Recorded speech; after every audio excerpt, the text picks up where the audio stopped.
Today we're reading out of As Bill Sees It, the references to service. 13, the shared gift. AA is more than a set of principles. It is a society of alcoholics in action. We must carry the message, else we ourselves can wither, and those who haven't been given the truth may die. Faith is more than our greatest gift. Its sharing with others is our greatest responsibility. May we of AA continually seek the wisdom and the willingness by which we may well fulfill this immense trust which the giver of all perfect gifts has placed in our hands. Okay, page 18, companion and partner. Dr. Bob was my constant companion and partner in the great AA adventure. As the physician and great human being that he was, he chose work with others as his prime AA vocation, and he achieved a record which, in quantity and in quality, none will ever surpass. Assisted by the incomparable Sister Ignatia at St. Thomas Hospital in Akron, he without charge medically treated and spiritually infused 5,000 sufferers. In all the stress and strain of AA's pioneering time, no hard word ever passed between us. For this, I can thankfully say that the credit was all his. I took my leave of Dr. Bob knowing that he was to undergo a serious operation. The old broad smile was on his face, and he said almost jokingly, "Remember, Bill, let's not louse this thing up. Let's keep it simple." I turned away, unable to say a word, and that was the last time I ever saw him. Okay, 53.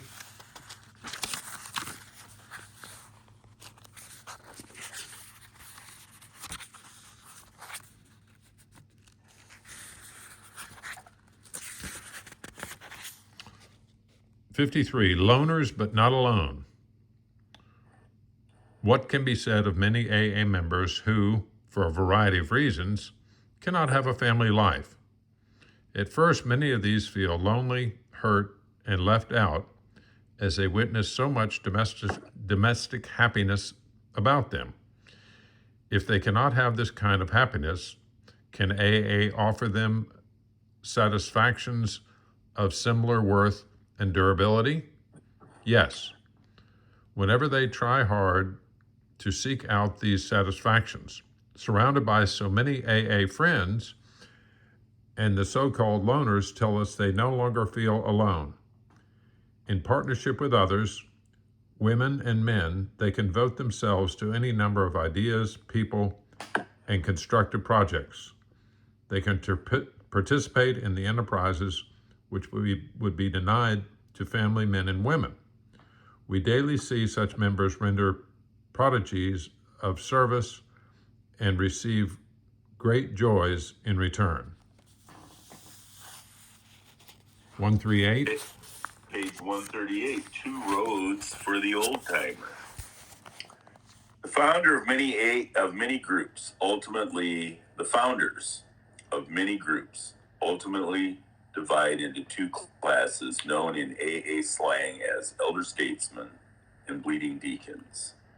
The elder statesman sees the wisdom of the group's decision to run itself and holds no resentment over his reduced status. His judgment, fortified by considerable experience, is sound. He is willing to sit quietly on the sidelines, patiently awaiting developments. The bleeding deacon is just as surely convinced that the group cannot get along without him. He constantly connives for re-election to office and continues to be consumed with self-pity. Nearly every old-timer in our society has gone through this process in some degree. Happily, most of them survive and live to become elder statesmen. They become the real and permanent leadership of AA. Okay, 147. AA, the lodestar. We can be grateful for every agency or method that tries to solve the problem of alcoholism, whether of medicine, religion, education, or research. We can be open-minded toward all such efforts, and we can be sympathetic when the ill-advised ones fail. We can remember that AA itself ran for years on trial and error. As individuals, we can and should work with those that promise success, even a little success. Every one of the pioneers in the total field of alcoholism will generously say that had it not been for the living proof of recovery in AA, they could not have gone on. AA was the lodestar of hope and help that kept them at it. 155. 155, built by the one and the many. We give thanks to our Heavenly Father, who through so many friends and through so many means and channels has allowed us to construct this wonderful edifice of the Spirit in which we are now dwelling. This cathedral, whose foundation already rests upon the corners of the earth. On its great floor, we have inscribed our 12 steps of recovery. On the side walls, the buttresses of the AA traditions have been set in place to contain us in unity for as long as God may will it so. Eager hearts and hands have lifted the spire of our cathedral into its place. That spire bears the name of service. May it ever point straight up, upward toward God. It is not only to the few that we owe the remarkable developments in our unity and in our ability to carry AA's message everywhere. It is to the many, indeed. It is to the labors of all of us that we owe these prime blessings. Okay, 162. Let's keep it simple. We need to distinguish sharply between spiritual simplicity and functional simplicity. When we say that AA advocates no theological preposition except God as we understand Him, we greatly simplify AA life by avoiding conflict and exclusiveness. But when we get into questions of action by groups, by areas, and by AA as a whole, we find that we must, to some extent, organize to carry the message, or else face chaos, and chaos is not simplicity. I learned that the temporary or seemingly good can often be the deadly enemy of the permanent best. When it comes to the survival of AA, nothing short of our very best will be good enough. Page 180, community problem. The answer to the problem of alcoholism seems to be in education. Education in schoolrooms, in medical colleges, among clergymen and employers, in families, and in the public at large. From cradle to grave, the drunk and the potential alcoholic will have to be completely surrounded by a true and deep understanding and by a continuous barrage of information. This means factual education properly presented. Heretofore, much of this education has attacked the immorality of drinking rather than the illness of alcoholism. Now, who is going to do all this education? Obviously, it is both a community job and a job for specialists. Individually, we AAs can help, but AA as such cannot and should not get directly into this field. Therefore, we must rely on other agencies, on outside friends, and their willingness to supply great amounts of money and effort. 183. A viewer with alarm. I went through several fruitless years in a state called viewing with alarm for the good of the movement. I thought it was up to me to always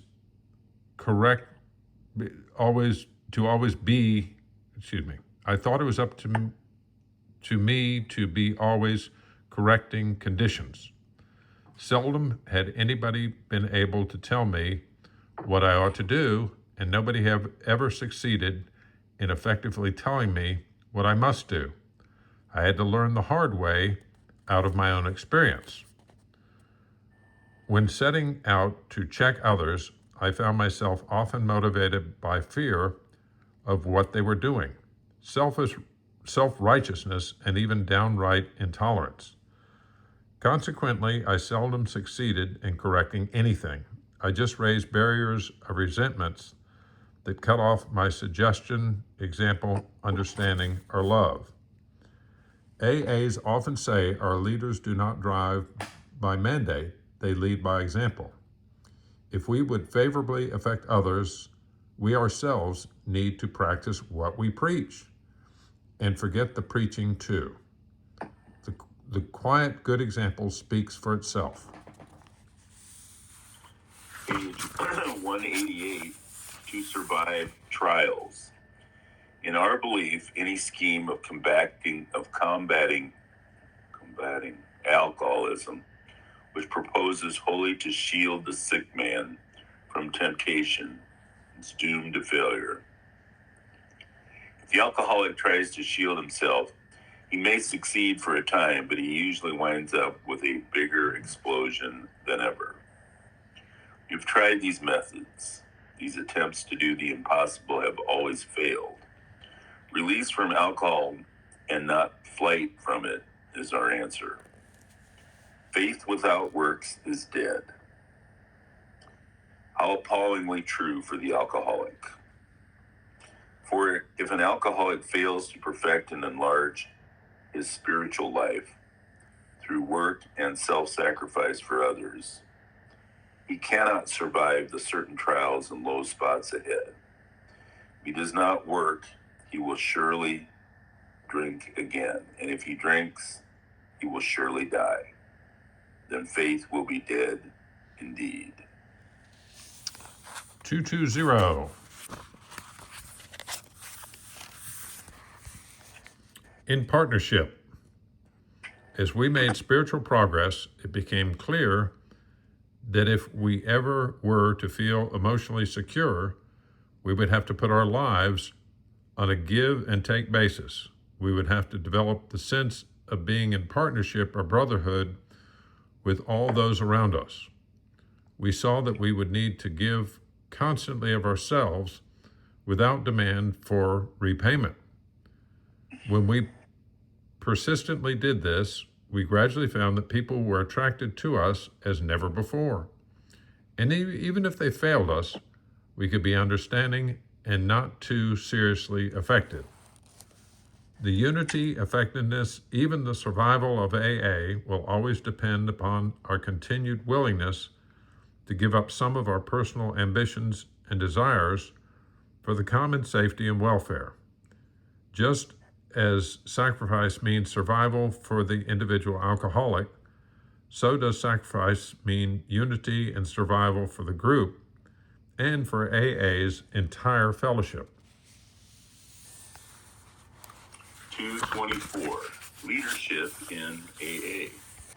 No society can function well without able leadership at all its levels, and AA can be no exception.